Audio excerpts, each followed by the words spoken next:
আপনি হয়তো রাস্তায় হেঁটে যাচ্ছিলেন, হঠাৎ একটি বিড়াল আপনার পেছনে পেছনে আসতে লাগলো। আপনি হয়তো একা ঘরে বসে আছেন, মন খারাপ, কষ্টে বুক ভার হয়ে আছে। ঠিক তখনই কোথা থেকে যেন এক মায়াবী চোখের বিড়াল এসে আপনার পাশে বসলো। আপনি বললেন, আরে এত আদর করে তাকাচ্ছে কেন? এই বিড়ালের আচরণটা কি একটুও কাকতালীয় মনে হচ্ছে না? না ভাই, না বোন, এটা কাকতালীয় না, বরং আল্লাহর অদৃশ্য পরিকল্পনার একটি অংশ। ইসলামে বিড়ালের মর্যাদা কতটা আমরা জানি। ইসলাম শুধু মানুষের ধর্ম নয়, এটা দয়া, ভালোবাসা ও করুণার ধর্ম। ইসলাম আমাদের শিখিয়েছে কেবল মানুষ নয়, পশু পাখির প্রতিও মমতা দেখাতে। আর এই বিড়াল, এটি এমন একটি প্রাণী যার প্রতি রাসূল সাল্লাল্লাহু আলাইহি সাল্লাম বিশেষ ভালোবাসা দেখিয়েছিলেন। হাদিসে আছে, রাসূল সাল্লাল্লাহু আলাইহি সাল্লামের সাহাবী আবু হুরায়রা রাদিয়াল্লাহু আনহু তো নামে পরিচিত হয়েছিলেন যে বিড়ালের পিতা। তিনি সবসময় একটি বিড়ালকে নিজের জামার ভিতরে রাখতেন। তাই যদি আপনি কখনো অনুভব করেন যে বিড়াল আপনার আশেপাশে ঘোরাফেরা করছে, তাহলে বুঝে নিন আপনি শুধু একটি পশুর সঙ্গে মুখোমুখি হননি, বরং আপনি আল্লাহর পক্ষ থেকে একটি নরম, মায়াময় বার্তা পেতে যাচ্ছেন।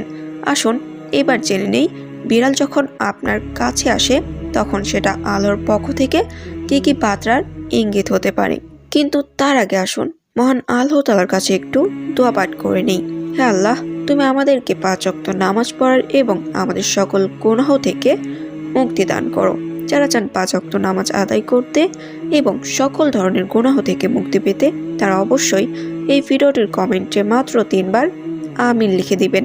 কে জানে কখন কার মুখ দিয়ে বের হওয়া আমিন আল্লাহ তাআলা কবুল করে নেয়। সেজন্য অবশ্যই এই ভিডিওটির কমেন্টে মাত্র 3 বার আমিন লিখে দিবেন। এবং আপনারা যারা এখনো এই ভিডিওতে লাইক দেননি, তারা অবশ্যই এই ভিডিওতে একটি লাইক দিয়ে আমাদের এই চ্যানেলটি সাবস্ক্রাইব করে পাশে থাকা অল নোটিফিকেশনটি চালু করে দিন। তো চলুন এখন মূল ভিডিওতে চলে যাচ্ছি। 1 নম্বর বার্তাটি হলো, আপনি একা নন, আল্লাহ আপনাকে দেখছেন। মানুষের জীবনে এমন কিছু সময় আছে যখন সে মনে করে আমার খোঁজ কেউ রাখে না। এই সময়গুলোতে আল্লাহ আমাদের বুঝিয়ে দেন আমি আছি। কিন্তু আল্লাহ তো আমাদের সঙ্গে সরাসরি কথা বলেন না, তাই তিনি কিছু আলাদা সাইন পাঠান। তার মধ্যে একটি হলো বিড়াল।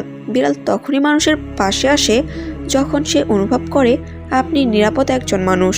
শেষ সময় আপনি হয়তো মানবিকভাবে দুর্বল বা একা অথবা দুঃখী, তখন সে আপনার সঙ্গ দিতে আসে। এটা আল্লাহর এক গোপন বার্তা, তুমি একা নও। 2, ফেরেশতারা আপনার ঘরে এসেছে। বিড়াল অনেক সময় হুট করে এমন ঘরে আসে যেখানে নামাজ পড়া হয়, জিকির করা হয় অথবা আল্লাহর প্রশংসা হয়। হাদিসে এসেছে, পবিত্রতা যেখানে থাকে ফেরেশতারা সেখানে ভিড় করেন। যদি আপনি দেখেন আপনার বাসায় হঠাৎ করে এক বা একাধিক বিড়াল আসতে শুরু করেছে, তাহলে আপনার উচিত নিজের ঘরের পবিত্রতা ও আমল বাড়ানো। হয়তো আল্লাহ আপনাকে উপহার হিসেবে জানিয়ে দিচ্ছেন তোমার ঘরে নেক ফেরেশতারা আছে। 3, আপনি নেক আমলের পথে আছেন। আল্লাহর পথে যারা থাকে, যারা দান করে, দোয়া করে, রাতের গভীরে কাঁদে, তাদের আশেপাশে অনেক সময় বিশেষ প্রাণী পাঠানো হয় শান্তি দেওয়ার জন্য। বিড়াল অনেক সময় এমন মানুষের কাছে আসে যারা আল্লাহর পথে রয়েছে। এটা যেন এক আল্লাহর চিঠি, বলা যায় তুমি আমার দিকে এগাচ্ছ, আমি তোমার সাথে আছি। 4, আপনার মমতা, দয়ার স্বীকৃতি। অনেক মানুষ আছে যারা পশু পাখিদের প্রতি মমতা দেখায়। বিড়াল এই মানুষদের বুঝে নেয়। হাদিসে আছে, এক নারীকে শুধু এই জন্য জানাতে পাঠানো হয়েছে যে তিনি এক পশুকে পানি খাইয়েছিলেন।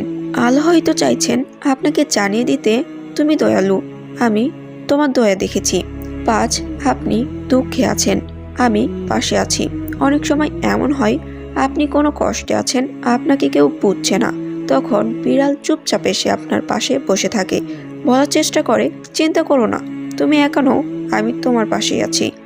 আল্লাহর এই বার্তাটা সবচেয়ে বেশি অনুভব করা যায় কষ্টের মুহূর্তে। বিড়াল একটা সাধারণ প্রাণী, এমনটা ভাবা একদম ভুল। ইসলামের আলোকে দেখলে বুঝতে পারি এর মধ্যে অনেক গোপন বার্তার রহস্য আর সোয়াব লুকিয়ে আছে। যখন একটি বিড়াল আপনার পাশে এসে বসে, বুঝে নিন এটা কোনো সাধারণ ঘটনা নয়, এটা আল্লাহর পক্ষ থেকে এক নরম ছোঁয়া, এক সান্ত্বনার চিঠি যা হয়তো শব্দে লেখা নেই, কিন্তু অন্তরের গভীরে অনুভব করা যায়। তো প্রিয় ভাই ও বোনেরা, যদি আপনার আশেপাশে কোনো বিড়াল আসে তবে তাকে তাড়াবেন না, বরং ভালোবাসুন। মনে রাখুন, যে দয়া পশুর জন্য দেখায় তার জন্য জান্নাতের দরজা খুলে যায়। তো প্রিয় ভাই ও বোনেরা, এই ছিল আজকের ভিডিওটি ভালো লাগলে অবশ্যই লাইক দিবেন এবং এরকম আরও নতুন নতুন ভিডিও পেতে আমাদের এই চ্যানেলটি সাবস্ক্রাইব করে পাশে থাকা অল নোটিফিকেশনটি চালু করে দিন। সবাই ভালো থাকুন, সুস্থ থাকুন, ধন্যবাদ।